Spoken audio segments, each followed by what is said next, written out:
دا قصې پکې لا پاتې وې دا شیخان میخان دوی هم بس راوواته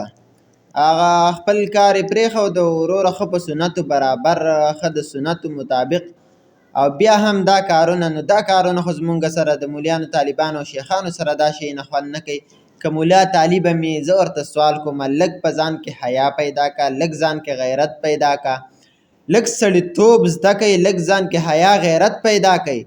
د مینې محبت یو خپله طریقه ته اوس په سوشل میډیا باندې راځي او د مینې محبت اظهار کړه نو الله دې کور او نغری وران که خو کور کې کښېنه خپله مینه محبت ورسه کوه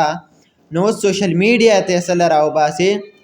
چې سوشل میډیا کې هم خلکو ته ور وښیه چې یو زما څخه مې ښځه داسې مینه محبت کوي مړه لږ په ځان کې عقل او لږ شعور پیدا کوي په والله هغه عام خلک خو تلي هغه چې په کم طرف روان دي خو دغه شیخان میخان پاتې او دا پسې هم لاړل او دا به هم سبا په مولیانو پسې حساب شي چې مولیانو هم خپلې ښځې سوشل میډیا ته راایستي نور پکې زه هېڅ نه یم هغه هر څه تاسو په خپله ولیدل خو بس الله دې ورته هدایت وکړي موږ به نور څه ووایو او هغه پښتنو خو ما پښتو پرېښې ده مسلمانانو ما خپله مسلماني پرېښې ده الله دې رحم